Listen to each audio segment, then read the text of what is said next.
A'udzubillahi minasyaitonirrajim. Bismillahirrahmanirrahim. Assalamualaikum warahmatullahi wabarakatuh.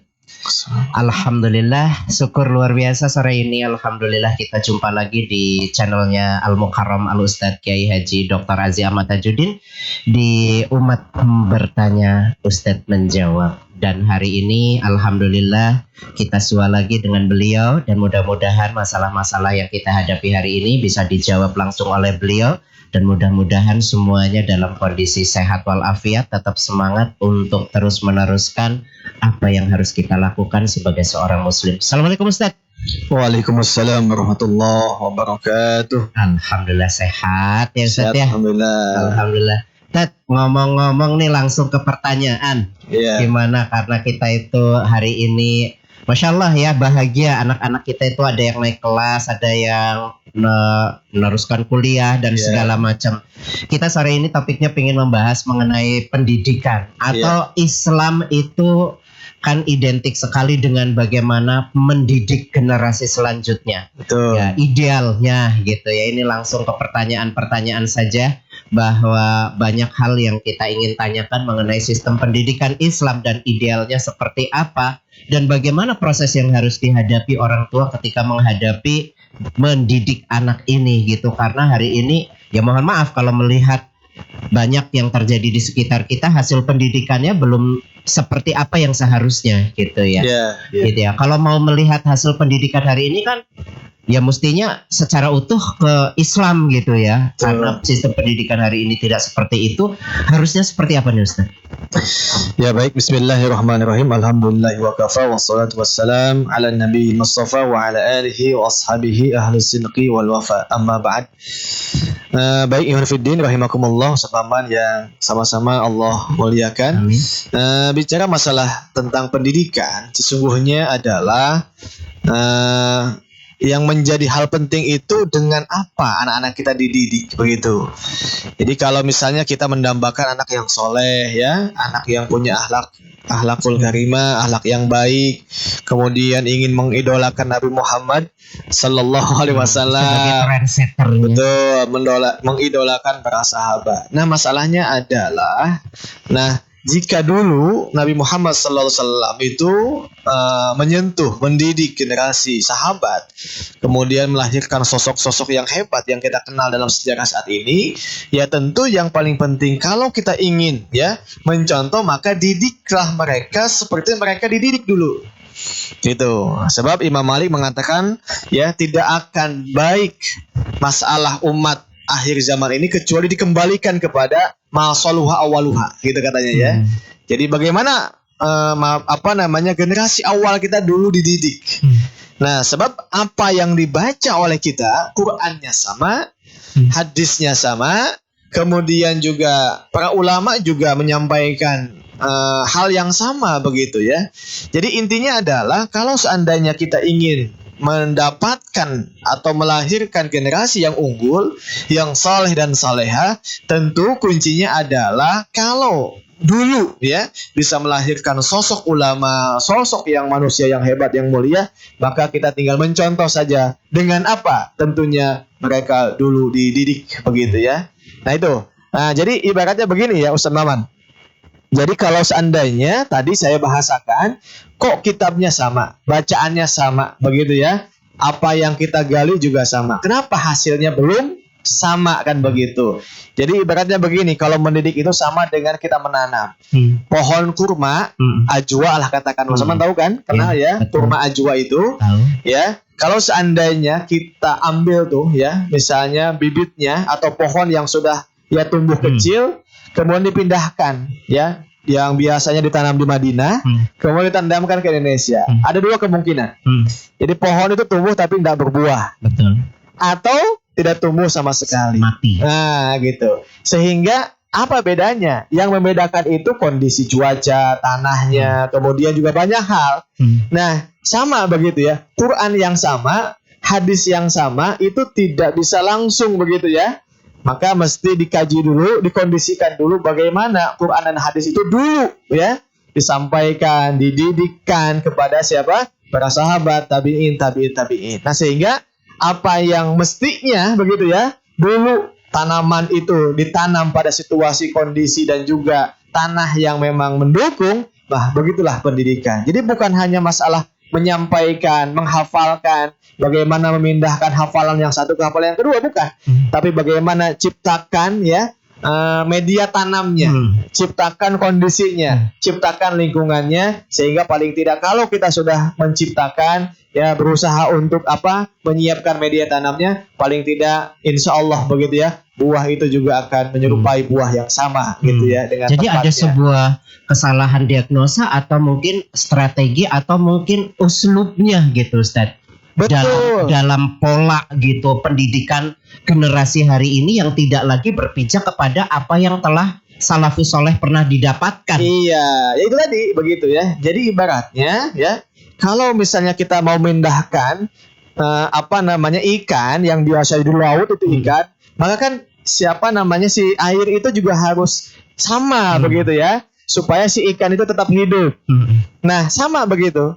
Jadi apa yang nanti akan dididikkan ya dengan panduan yang sama, Quran yang sama, itu pun juga mesti menciptakan lingkungan yang sama. Nah, kemudian kalau itu saja begitu ya, diciptakan, dikondisikan, tetap kita juga belum bisa memastikan apakah hasilnya optimal atau tidak. Apalagi kalau tidak menciptakan lingkungan, situasi, kondisi bagaimana Quran itu dibentukkan, bagaimana Quran itu dididikkan, bagaimana Quran itu disampaikan. Nah ini ya, jadi Ustaz Maman intinya kalau kita bicara pendidikan adalah satu tentu dengan apa anak-anak kita dididik, ya. Kemudian bagaimana ya cara dan proses gitu ya, itu juga disampaikan kepada anak didik kita. Kemudian yang ketiga ya, bagaimana kondisi lingkungan, situasi, keadaan pun juga itu diciptakan seakan-akan nanti bagaimana harus menciptakan menduplikasi sebagaimana asal muasal Quran hadis itu juga disampaikan oleh Nabi kepada sahabat, tabi'in dan generasi berikutnya. Dan peran orang tua juga guru bersinergi ini penting Ustaz ya? Ya sangat penting Mas Maman ya. Kalau kita bicara rukun Islam itu ada berapa?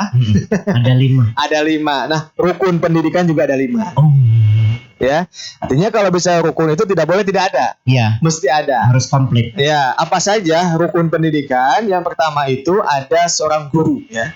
Nah, guru ini mutlak gitu. Jadi, guru ini menjadi hal yang sangat penting, yang vital adanya proses pendidikan. Ibaratnya nggak akan ada gula kalau tidak ada semut gitu ya. Jadi paket. Betul. Nah, kemudian otomatis kalau ada guru pasti ada muridnya. Nah, antara ustadz dan tilmid dan thalib ini menjadi ya rukun yang utama gitu. Dibandingkan yang lain nanti ya, dibandingkan dengan bangunan begitu ya, kemudian fasilitas olahraga, physically. Kemudian juga ada lab dan lain sebagainya. Nah, maka kalau kita ingin memilih nih tahun ini nih Mas Maman ya, memilih anak kita tuh mau dipondokkan kemana ya, kadang ada yang bingung kan, nanya di sana banyak pesantren ini ada. Nah, satu syarat utamanya lihat ustadznya, lihat gurunya. Apakah dia sudah punya sanad ilmu, melayakkan diri untuk mengajarkan ilmu atau tidak? Nah, begitu ya. Kalau bisa nih calon wali itu nginap, kemudian ngobrol, kemudian tanya tentang bagaimana akhlaknya, adabnya, dan lain sebagainya. Itu penting. Jadi nggak main serahan aja. Betul, sebab ketika kita menyerahkan anak kita untuk dididik, hakikatnya kita sudah memasrahkan itu anak kita mau dituliskan apa di atas kertas yang putih itu. Ya, maka hal yang paling penting itu percaya kepada yang mau mendidik, yang akan mendidik itu menjadi hal yang sangat utama, gitu ya. Nah, kemudian kalau memang sudah yakin, percaya, kenal betul dan kita sudah tahu bagaimana akhlak, adab dan lain sebagainya, ya baik ilmu dan adab dan lain sebagainya, maka silahkan begitu ya. Masukkan anak kita dengan langsung di sana. Mulazamah namanya. Nginap, tinggal ya, bermukim di sana. Memang begitu tradisi ahlul ilmi salafus saleh begitu. Ya, dulu Imam Asy-Syafi'i rahimahullah itu dihantarkan oleh siapa? Oleh ibunya ke Madinah begitu ya. Dan mulazamah dengan siapa? Imam Malik rahimahullah. Bahkan Imam Syafi'i itu tidak meninggalkan Madinah ya sebelum Imam Malik itu meninggal. Jadi memang Imam Syafi'i terus ya. Bahkan juga sudah hafal Al-Muwatta sebelum mengkaji begitu ya. Istimewa sekali. Kemudian yang ketiga ya, setelah ada ustadz, ada guru, ada murid, itu ada kitab. Panduan. Harus ada kitab, begitu ya. So tradisi dalam Islam itu tradisinya teks, bukan tradisi konteks. Tradisinya literal, bukan liberal. Ya, tradisinya terikat oleh teks, bukan ingin bebas melepaskan dengan teks, begitu ya. Nah itu tradisinya. Maka kalau saat ini misalnya seorang guru itu apa? Yang mengajarkan tentang bagaimana membaca. Ya, maka tradisi di Indonesia contoh misalnya belajar kitab kuning kan, kiainya bawa kitab, muridnya juga bawa kitab. Nanti kiai membaca, muridnya itu apa? Menusakali, istilahnya ngalogat begitu. Sebab itu yang disebut dengan transformasi ilmu yang genuine. Jadi proses transformasi ilmu yang genuine itu adalah bagaimana yaslu alaihim ayati, membacakan si ustadz itu. Guru membacakan apa yang dulu dia dapatkan ketika dia pun juga sama dibacakan oleh guru sebelumnya. Ya, al-kalamu huwa al-lafzu al-murakkabu al-mufidu bil wad'i. Itu sama gitu ya. Sama dengan kita misalnya mengajarkan Quran. A'udzubillahi minasyaitonir rajim. Ikuti. Itu ya, diduplikasi. Nah, sehingga apa? Sehingga si guru ini nanti sebetulnya dia menyampaikan kesepakatan yang sudah disepakati oleh guru-guru sebelumnya. Itulah nanti yang disebut dengan sanad ilmu. Jadi nyambung nanti juga. Nyambung, betul. Jadi nggak mungkin ada yang bacaannya sal, yang menyimpang. Kenapa? Sebab apa yang disampaikan sudah mendapatkan lisensi, ijazah dari yang sebelumnya. Nah, maka penting begitu ya. Jadi kajian-kajian yang genuine itu adalah kajian yang memang ada rujukan kitab yang dibaca, yang dihanca, yang dibahas dan selesai tamat gitu ya. Nah kemudian yang keempat teman-teman ya, yang keempat itu ada lingkungan, bi'ah ya, lingkungan. Maka belajar efektif belajar yang memang dia fokus, lingkungan dukung, lingkungannya di situ, dia itu sibuk di situ dan tidak ada kesibukan lain kecuali hanya belajar.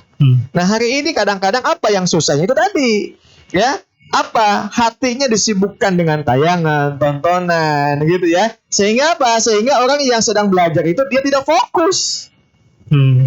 Apapun kalau tidak fokus gak akan sampai kepada tujuan ya soman ya. Nah maka lingkungan itu mesti mendukung. Nah maka diciptakan biasanya dengan lingkungan itu ada adabnya, ada aturan mainnya, bagaimana sanksi hukumnya jika tidak mengindahkan ya. Kemudian juga diciptakan lingkungan yang Islami begitu ya, tidak boleh maksiat ya. Kemudian makan juga ada batasannya, pakaian juga ada aturannya, kemudian juga jadwal waktu juga kapan pulang ada aturannya. Itu disebut dengan lingkungan. Dan yang kelima ada manhaj. Manhaj itu adalah ya tangga. Anak tangga yang mesti dilewati oleh seorang salik yang sedang belajar itu apa dulu gitu ya. Jadi tangga yang paling bawah terus naik begitu. Step. Nah, step by step. Nah, inilah yang ya menjadi rukun dalam ilmu itu. Sehingga apa? Sehingga tidak boleh seorang santri yang belum tamat satu kitab dia sudah naik ke kitab berikutnya begitu ya. Bahkan kalau dia belum lulus itu nggak boleh dia naik kepada kitab yang berikutnya. Sampai dulu itu dulu ya di daerah Azhar Mesir itu ada seorang mahasiswa yang dia itu ditentukan, misalnya Anda kata syekhnya itu ya, ini ada sebuah kisah, Anda belum lulus satu mata kuliah saya kata syekhnya, maka Anda tidak boleh mengajarkan ilmu ya sebelum Anda lulus yang beberapa mata kuliah yang dia sampaikan. Tiba-tiba itu ketahuan tuh ketangkap bahasa tuh sama syekhnya, dia sedang mengajar begitu. Ilmu yang telah diberikannya betul, padahal dia belum lulus ya. Kan dia panggil sampai apa? Dihukum ya. Saat itu dia mesti mengelilingi ya Al-Azhar itu dengan keledai sambil keledainya itu berbalik gitu ya. Dia duduk sedangkan keledai dia maju ke depan, dia badannya ke belakang, berbeda arah betul. Ya, sampai disebutkan ya sama yang bawahnya itu ini nih mahasiswa yang dia mal praktek kalau bahasa hari ini. Dia belum lulus tapi dia sudah berani menyampaikan ilmu di hadapan orang lain. Padahal dia belum lulus. Itu apa? Saking pentingnya. Kalau dia belum lulus nanti akan menyesatkan. Dia sudah sesat dan menyesatkan ke yang lain. Makanya belajar itu penting punya modal yaitu sabar dan ikhlas. Sangat ya. Jadi di samping itu juga tadi ada lisensi, ada ijazah, ada pengakuan. Ya, ini pengakuan nggak bisa diganti oleh Google.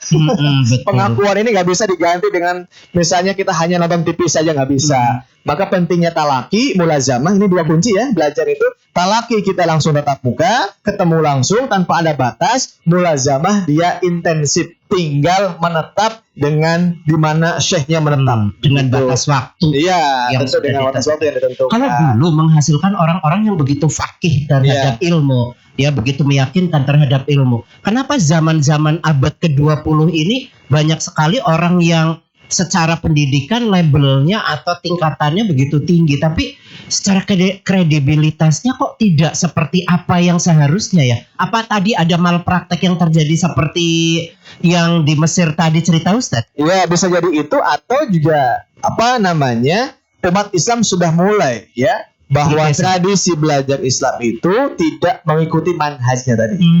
Artinya apa? Sama kayak tadi bahasanya, kalau hanya ingin dipindahkan, tanaman pohon kurma itu akan jadi.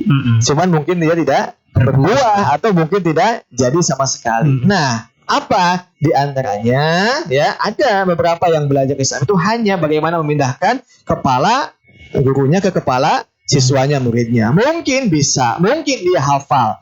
Tapi ya, di balik itu kenapa? Misalnya gitu ya, ilmu itu tidak membekas dalam sikapnya, ilmu itu tidak menjadi hiasan bagi ucapannya gitu ya. Atau jangan kan nampak betul. Sebab kan yang disebut dengan ilmu itu ada dampak, ada efek begitu ya. Nah, efek ilmu yang paling ya menentukan itu ada di amal. Begitu. Jadi nanti yang disebut berbanding lurus antara ilmunya dengan amalnya. Betul, gitu. Kan ada iman, ilmu dan amal. Begitu ya. Contoh nih misalnya, ada yang ilmunya banyak, tapi kenapa dia tidak merasa begitu ya? Mungkin terpanggil ketika saudaranya dihina, padahal sama muslim gitu ya. Dengan ilmunya apakah dia membela al-haq saat ini ketika apa? Ketika kezaliman merajalela? Kepekaannya. Nah, kepekaan kepada situasi politik, sosial, ekonomi, budaya, ya, dengan tentu sudut pandang ilmu yang Allah ya sudah amanahkan kepadanya. Nah, begitu ya. Jadi kembali kepada rukun ilmu tadi ya, Ustadz Maman, intinya adalah kalau kita ingin ya mendapatkan tadi ya, di awal ditanyakan generasi seperti generasi dulu, maka siapkan bagaimana generasi dulu dididik, dengan apa mereka belajar, dan bagaimana ya adab-adab atau juga lingkungan saat mereka dulu mengkaji ilmu. Jadi resepnya itu harus masuk sebuah lembaga yang memang benar-benar konsen untuk menjadikan pendidikan sebagai porosnya untuk melahirkan bibit-bibit unggul di kehidupan selanjutnya. Ini artinya harus ada sebuah tempat yang memang sudah harus disiapkan. Kalau zaman sekarang model pesantren. Kalau zamannya Rasul dulu ada Darul Arqam. Iya betul, tepat. Jadi pondok pesantren itu adalah tadi ya. Jadi pondok pesantren itu menyiapkan media tanam. Gitu ya. Media tanam yang tanahnya disiapkan ya, kondisinya diciptakan, lingkungannya juga diciptakan, aturannya dibuat ya, kemudian kiainya juga ada di situ, kemudian santri datang, bukan sebaliknya. Ya, sebaliknya itu apa? Ustadz yang mendatangi siapa? Murid. Itu kan adabnya kebalik begitu ya. Nah itu.